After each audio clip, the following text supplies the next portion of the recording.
Hello, hello, and welcome to Leading Up, where we talk about the most important things for leaders these days. And today we're here to talk about how to prioritize. In my workshops and in my keynotes, I talk about prioritizing all the time because there is no way that you can do it all. And it's so important to know how to focus on the most important things. We are here to move the needle on this for you today so that you can manage your time better, prioritize better, and as a result, have so much more peace of mind. I'm so glad you're here today. This is Leading Up.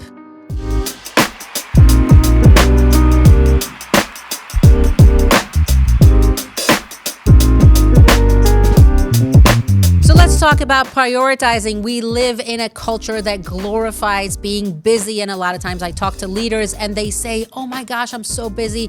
I'm running around. I have all these things, but knowing how to actually do less with your time as a leader is what frees you to do what you are there to do, which is to lead. A very busy leader who is doing is missing the point, is missing the time that they need in order to actually sit back, strategize, make the time to lead. So how do you do that? Where do you find more time in your day? How do you turn from the kind of leader who is busy, doing, totally burned out and having so many things to do, to the kind of leader that actually finds the time to sit back and strategize and think and lead? Where do you find the time when there are only 24 hours a day? This is exactly what we're here to talk about. So, because we live in a culture that glorifies being busy, people get to the point that they are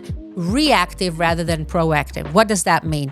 That means that your day starts and you just have curveballs thrown at you, things happen, you react to things, and the day just manages you instead of you managing your day. I have a very simple tool for you. It's called the 0 to 10 rule. And you can use that tool for yourself as much as you can use it for your team. That means that for every task that you have, you are going to scale it from 0 to 10. You are going to scale as 0, 1, 2, 3, low. Tasks that are just not as important. And you're going to scale as a 9 or a 10, tasks that are super important. I want you to start using that language with yourself, and I want you to also use it with your team. You know, a lot of times when leaders communicate with their team, the team is not clear on what matters the most. The same way that you can't do it all, they can't do it all either. And when they need to make the choice of where they put their time, they need to be crystal clear on how to choose, what to focus on. When you scale with your team, when you use that language, and everybody knows that if you as the leader said that something is a 10, that means that it has to get done. You don't want to be spending your days in your personal life and in leadership doing, but when you stop to think about it, you would think, wait a minute. I was doing, but doing what? I was actually running around doing my 2s and my 3s and my 1s. Who cares? All that while I should have been focusing on my 9s and my 10s. When you start using that language with your team as well, you spare so many unnecessary words that just create confusion. It cuts right to the chase. If you said to a team member or to the entire team, guys, this is a 10 right now. This has to be done. They know. It's very simple. It's a 10. You can go to a team member and in one sentence clarify to them that they're focusing on the wrong thing. You can be saying, why are you doing this right now? This is a 2. You should be focusing on that. That's a 10. Done. There's no need for a lot of words. If you use the 0 to 10 rule, you can very clearly cut through the noise and clarify to yourself and to your team what matters the most at any given time.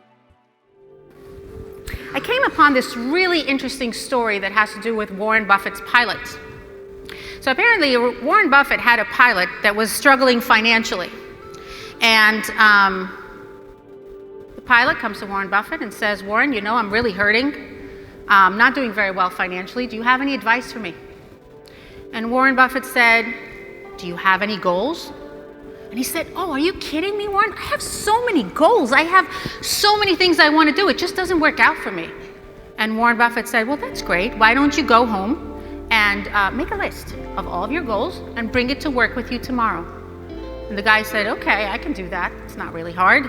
Went home, made a list of all the goals, came to work the next day, showed the list to Warren Buffett. And Warren Buffett said, well, that's great. I see some really great goals in here. Now I want you to go home and I want you to divide your list into 2 columns. On the right-hand side, I want you to write your 5 most important goals. And on the left-hand side, I want you to write down the rest of them. The guy said, if this is what I need to do in order to do better, I can do that. He goes home, divides the list into 2 columns, comes to Warren Buffett the next day. Here is my list. Those are my 5 most important goals, and those are the rest of my goals. And Warren Buffett said, well, that's great. So what are you going to do now? Now that you see what your 5 most important goals are, how are you going to take it from here? And the guy said, well, I'm going to work really hard on those 5 most important goals. And Warren Buffett said, and what about the rest of them? And he said, whenever I have some spare time, I'm going to do some of the other things just to push them forward a little bit. And Warren Buffett said, no. That is not how you do it. From now on, whatever's on your left column just became your do not do goals. Those are your distractions. You succeed when you can, Oprah calls that laser focus. You succeed when you can hone down on the things that matter the most rather than being all over the place. So you're going to block out and not touch those other goals and only focus on what matters to you the most right now. One of the things you need to be very aware of as a leader is that a lot of people have very limited energy throughout their day. A lot of leaders make the mistake of assuming that if they demand more of their team, they're going to get more. And it's not how it works. It's not about what you demand them to do. It's about you coaching them to focus on the things that matter the most to you as a leader. So here's what you need to do right now. The first thing you need to do is clarify with yourself what matters the most. And you do that by creating a list of everything that needs to get done. You need to make the time to do that. And when you do, you go item by item, and you scale them 0 to 10 in terms of importance. Once it is clear to you, only then can you go to your team and communicate to them what the absolute priorities are. Once that language is established between you and your team, start using it in team meetings, start using it in conversations, build a culture of prioritizing, build a culture where as a team, you know how to cut through the noise and do the most important things at any given time. One of the most important mistakes to avoid is to try to get it all done. You are not a Superman, you are not a Wonder Woman, and neither are your team members. So if somebody gets to a day, let's imagine that you have a day that you have less energy than usual. Let's say you came back from a flight, or you have a sick child at home, or you're just on one of those days where you have this much to give. Even if you have this much to give, it can be a super productive day, depending on what you focus on. So especially on the days that you know that you have very little energy and you just have this much to give, make sure that you are on top of the most important things for that day. And some days you may just get 3 things done, and that's it. That's what you have to give.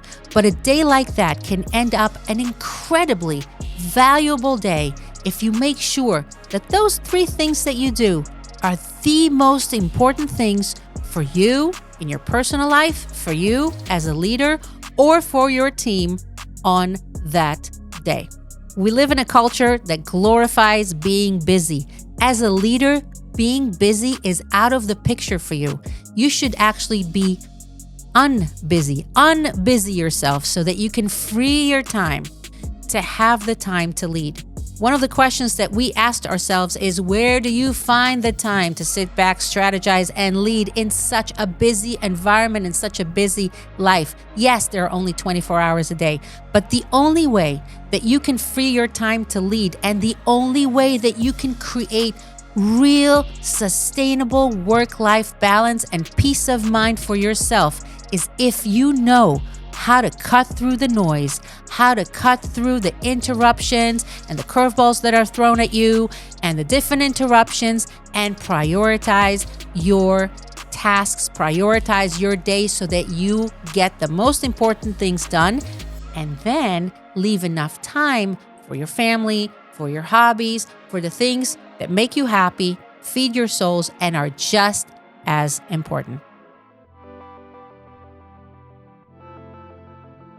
I got some great questions that have to do with prioritizing and finding more time in your day, even though it's only 24 hours. So let's look at some of them. I got a great question here. Hi, Dr. Michelle. I have a team that has a lot of potential, but there is one thing that we need to do better at, and that is efficiency. We have way too many meetings, too many emails, too much to do every day. The team complains nonstop, and I'm not sure what to do. Please help.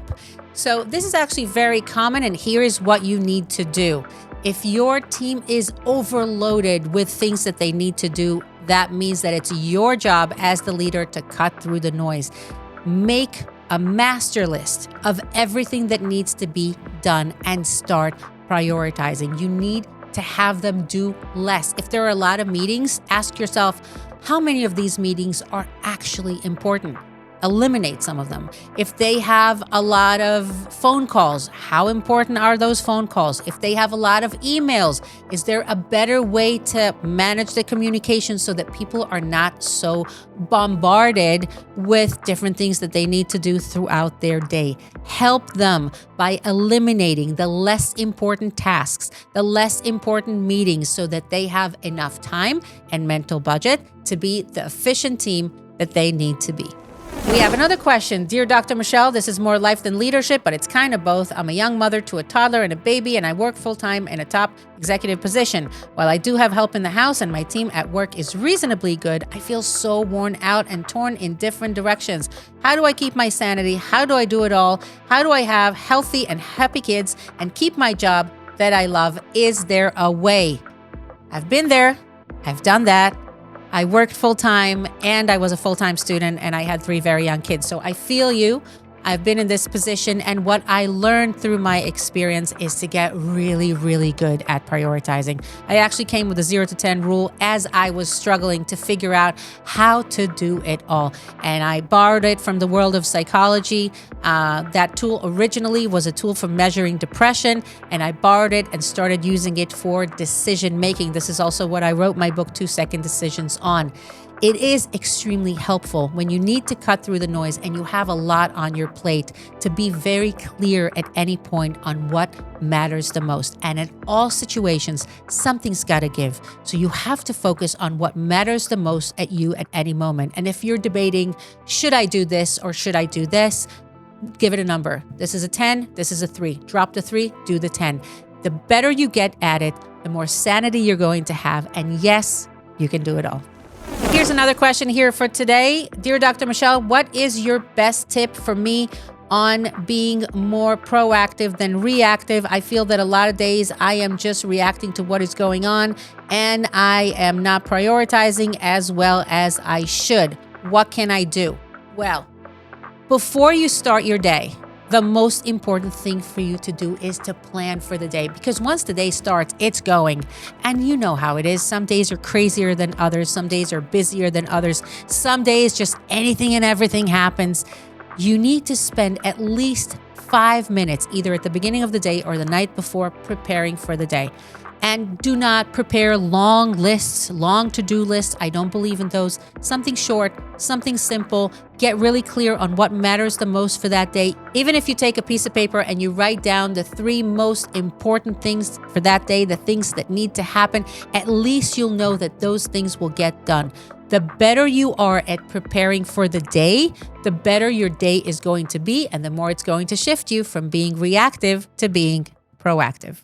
So glad you were here with me today on this episode of Leading Up, where we talked about the 0 to 10 rule and prioritizing, the best tool for you for clearing up the time, for having great work-life balance, for focusing on the things that matter to you the most, for feeling less burned out and less torn in different directions. This is a very helpful tool. I'm so glad you were here with me. If you have something that is on your mind right now, 3 things that matter to you the most right now at this moment, drop it in the comment below, share it with all of us. Let's make the time to focus on what matters the most by using the 0 to 10 rule. This is Leading Up. So glad you were here today. See you on the next episode.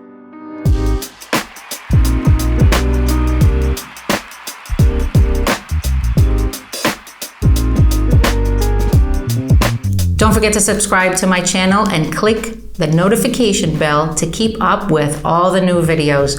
Also, click on the link to watch another video.